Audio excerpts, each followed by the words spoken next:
Today's topic, understanding customer service and identifying customer expectations.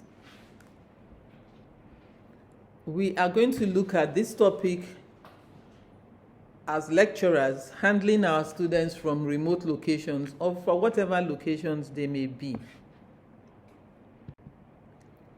What is customer service? Customer service can be seen as a process of offering support and advice to customers, in this case our students, during and after a service has been provided. It is all about meeting and exceeding the needs of these students at every point of our relationship with them. There are salient steps which can be adopted to identify their desired expectations. These include creating opportunities for self-service, approaching each interaction with a sense of empathy, and setting the expectations at the end of the lecture. Adopting an easy channel of communications between you and each of the students in a friendly attitude, and acknowledging their concern with explained reasons for the actions you have taken.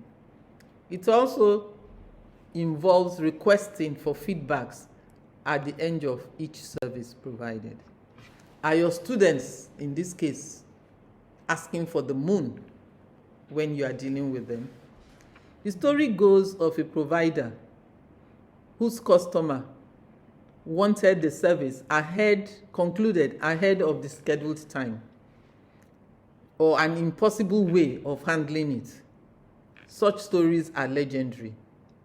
It is a commonplace dilemma in the course of providing services at any time. A way out is to have a basic understanding of the problem. Most fast and cheap services are unlikely to be of high quality. However, with a higher budget and better resources, high quality jobs can be achieved at a faster rate. Customers often don't see the fact that low budget often takes a longer time to complete. Some insist on demanding on fast-notch breakneck speed, provided they get what they want at the lowest possible cost. There are three major steps one can adopt to achieve this. Understanding the problem is most important. Such requests, some of which may seem unreasonable, and the initial reaction as the academic could be confusing and exasperating. Oftentimes, we need to realize that these students are not deliberately being difficult, especially in an online situation where you don't see them face to face all the time. Their requests could be due to a lack of understanding and its impact on the quality and time you have to provide the service. Though frustrating, it is best to remain calm and professional at all times. A proactive control or management of emotions enables one to stay in control. Making efforts to solve problems and a demonstration of empathy will help manage the expectations and increase a positive outcome of the relationship. Such situation calls for this understanding of the client's position, and listening attentively is one of the opportunities one can have and exploit to understand them. However, it is necessary to make genuine efforts to ensure that we know what they really want. An understanding of their desires or requests with a subtle explanation why it may not fit into the existing schedule goes a long way to alleviate possible rifts between both parties. This can be followed when you ask, can anything else be done to improve the matter?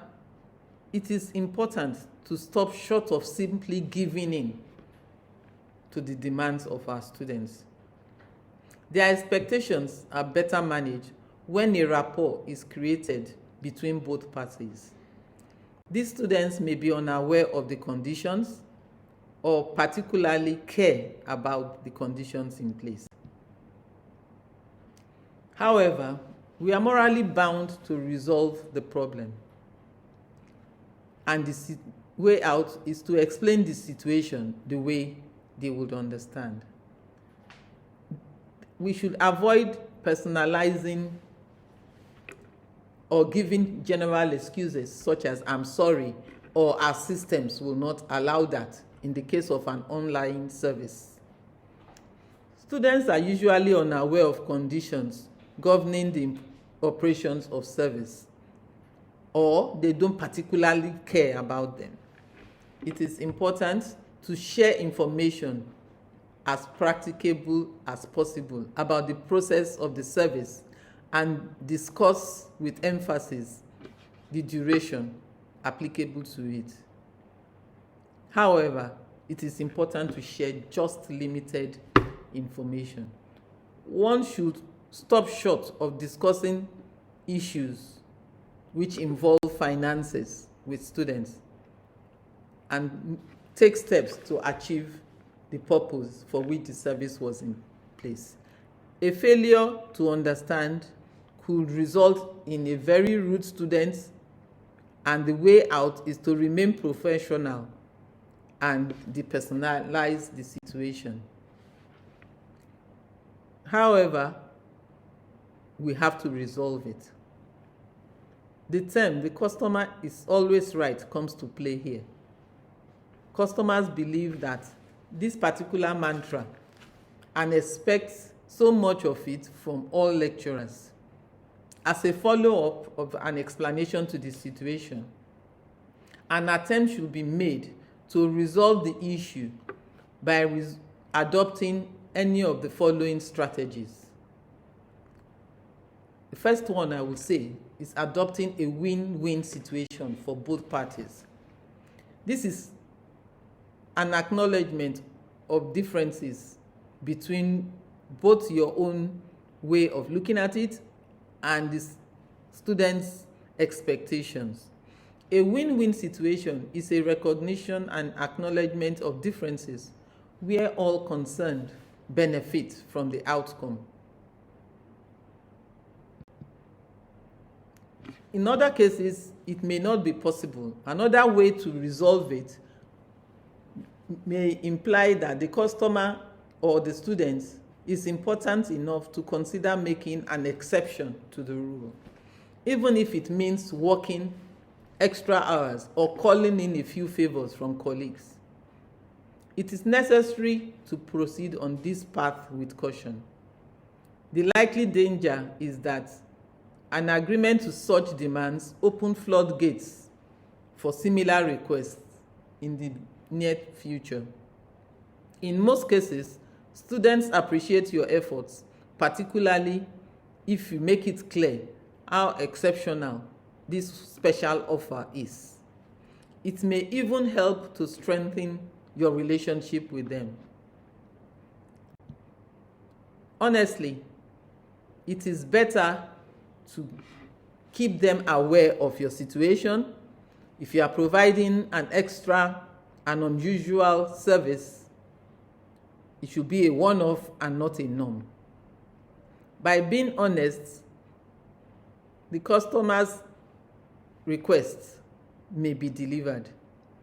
Committing to a request that cannot possibly fulfill what is desired will only make matters worse and damage the relationship in the long run. It is necessary to be assertive when the request has to be turned down.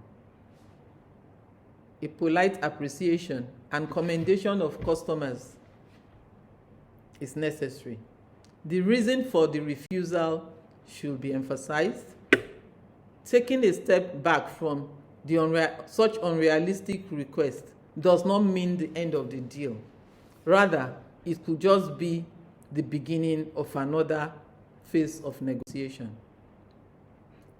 However, a point may come when the student simply fails to accept your views as expected. In such situation, it may be best to complete the service to the best of our ability. In the course of this, you have to remain polite and firm while negotiating and suggest how an alternative can be identified and followed. The relationship needs to remain cordial as you provide necessary explanations on the situation.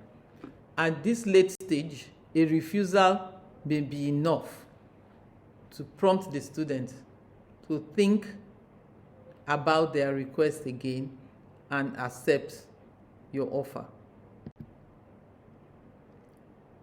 Understanding a student's requests, listening with attention with the aim to understand what they need and the point they are coming from, empathizing with them